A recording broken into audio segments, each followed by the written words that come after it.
వి gold trusted gold buyers. మీరు తాకట్టు పెట్టిన బంగారాన్ని విడిపించి ఈ రోజు ఉన్న మార్కెట్ ధరకు కొనబడును.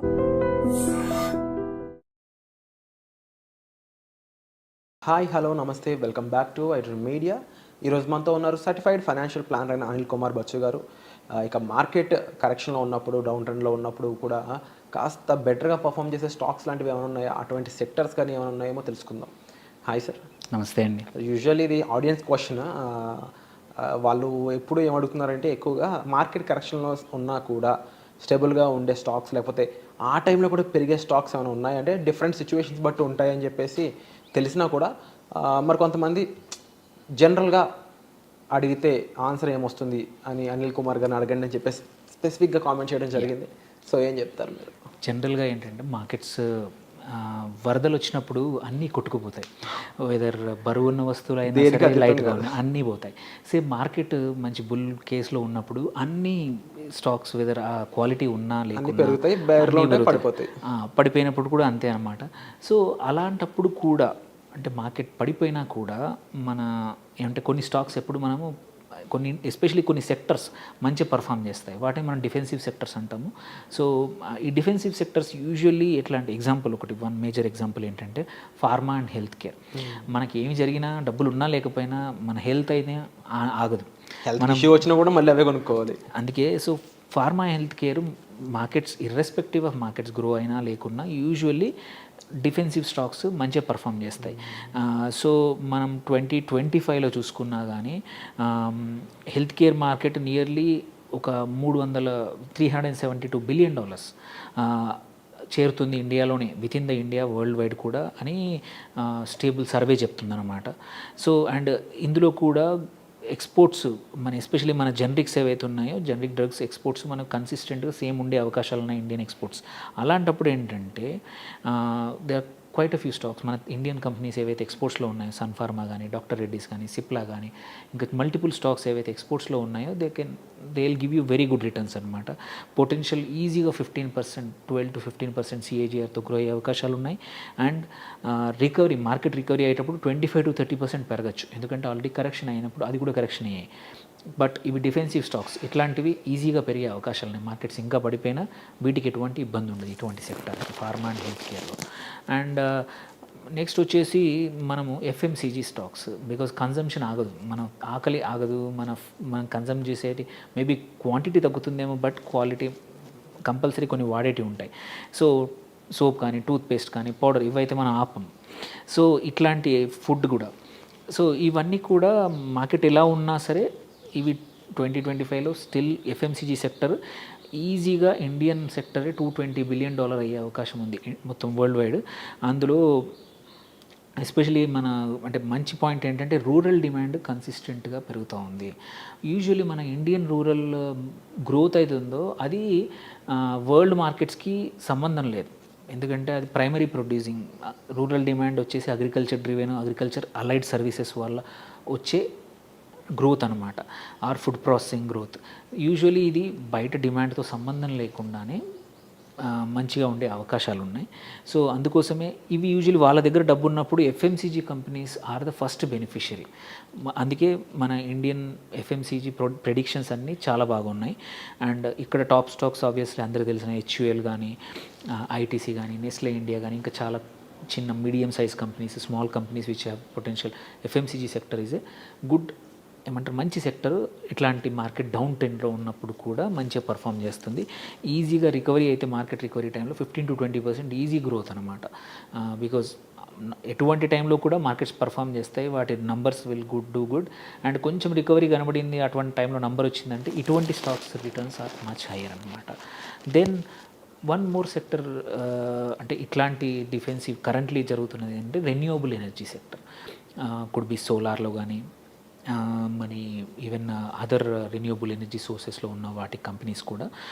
రీజన్ ఏంటంటే మన సెంట్రల్ గవర్నమెంట్ అంబిషియస్ ఒక టార్గెట్ పెట్టుకుంది, 500 గిగావాట్లు రెన్యూవబుల్ ఎనర్జీ ద్వారా ఇండియాలో ప్రొడ్యూస్ చేస్తాం అనే టార్గెట్కి చాలా ప్రతి సంవత్సరం టార్గెట్కి దగ్గరగానే వస్తున్నారు. ఈ పెద్ద టార్గెట్ కూడా చేరుతారనే అవకాశం ఉంది.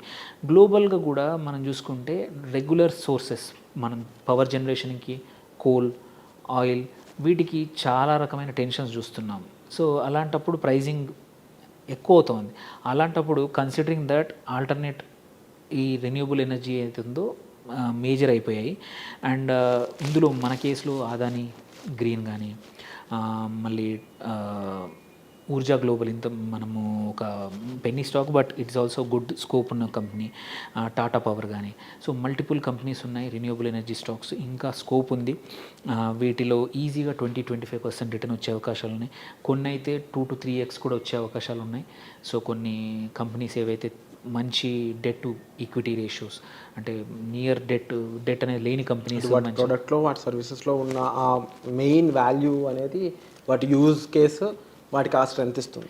ఎస్, గ్రోత్తో పాటు వాటికి మార్కెట్ సిచ్యువేషన్ కూడా బాగుందన్నమాట. వాటికి రీన్యూబుల్ ఎనర్జీ కంపారిజన్ ఏంటి, కాంపిటీషన్ ఏంటి, ట్రెడిషనల్ ఫ్యూయల్ సోర్సెస్ అవి ఇప్పుడు ఏమైనా యుద్ధం వచ్చినా ఇప్పుడు రష్యా యుక్రెయిన్ అప్పుడు ఇట్లాంటప్పుడు ప్రైసింగ్ పెరిగే అవకాశాలు ఉన్నప్పుడు వీటికి అటువంటి ఏమి లేకుండా ఇమ్యూనిటీ, సోలార్ పవర్కి ఎటువంటి ఇబ్బంది లేదు, దానికి ఎటువంటి ముడి సరుకు ఏమీ లేదు.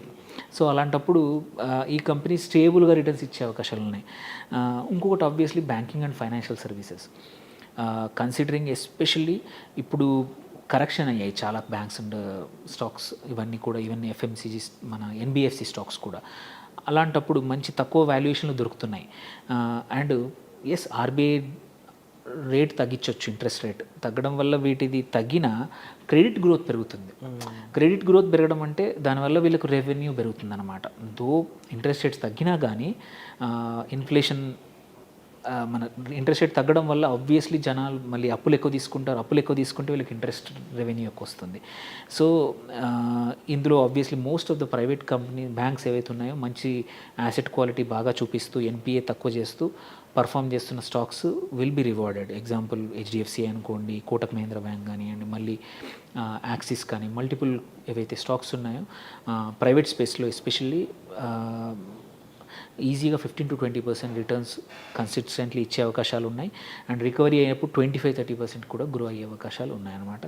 So banking and financial sector, especially కొన్ని ఎన్బిఎఫ్సిస్ ఏవైతే కరెక్ట్ అయ్యాయో ఈ టైంలో, they will be very good targets to buy అనమాట. లాస్ట్ వచ్చేసేసి gold and metal sector, especially the way gold పెరుగుతుంది మార్కెట్లో. సో ఇది సేఫ్ హెవెన్. గోల్డ్ అంటే ఓన్లీ గోల్డ్ కొనాల్సిన అవసరం లేదు. గోల్డ్ బిజినెస్లో ఉన్న కంపెనీస్ కావచ్చు, గోల్డ్ మైనింగ్లో ఉన్న కంపెనీ కావచ్చు, అదర్ మెటల్, సిల్వర్ కూడా మంచి పెరుగుతున్న యాసెట్. అట్లాంటి ప్రాసెసింగ్ ఉన్న కంపెనీస్ కూడా, వాటికి కూడా ఫ్యూచర్ బాగుండే అవకాశాలు ఉన్నాయి. సో ఎస్పెషల్లీ గోల్డ్ డిమాండ్ పెరిగింది. సో అండ్ రేట్లు కూడా పెరిగాయి కాబట్టి, టారిఫ్ వార్స్ వల్ల కూడా అందరూ గోల్డ్ వైపు వస్తున్నారు కాబట్టి, ఎగ్జాంపుల్ టైటన్ అయితే గోల్డ్ రీటైల్లో ఉంది.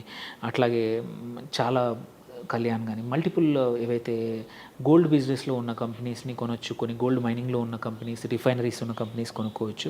ఇక్కడ కూడా పొటెన్షియల్ ఈజీగా 10-15% స్టేబుల్ రిటర్న్స్ రావచ్చు. And stability is the key అనమాట. ఇక్కడ ఏంటంటే నిజంగానే ట్రూలీ డిఫెన్సివ్, వేరే పడిపోయినా కానీ వీటి స్టాక్స్ మాత్రం స్టేబుల్గా ఉండే అవకాశాలు ఉన్నాయి.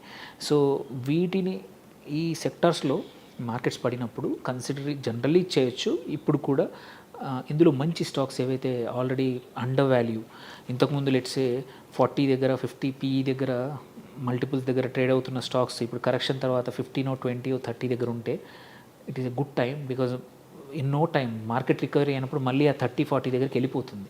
సో అప్పుడు మీ రిటర్న్స్ అనేది తొందరగా వచ్చే అవకాశాలు ఉన్నాయి ఇట్లాంటి స్టాక్స్లో.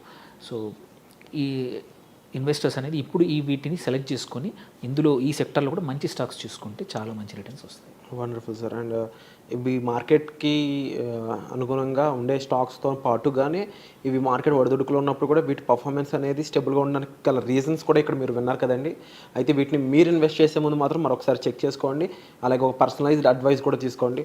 అండ్ వచ్చే ఎపిసోడ్లో మళ్ళీ కలుద్దాం. అనిల్ కుమార్ బచ్చు గారు చెప్పిన ఈ విషయాలపై మీ అభిప్రాయాన్ని కామెంట్ సెక్షన్లో చాలా క్లియర్గా మెన్షన్ చేయండి. ఈ ఎపిసోడ్ నచ్చితే ఈ ఛానల్ని అలాగే సబ్స్క్రైబ్ చేసుకోండి. వచ్చే ఎపిసోడ్లో మళ్ళీ కలుద్దాం. Thank you so much sir. Thank you.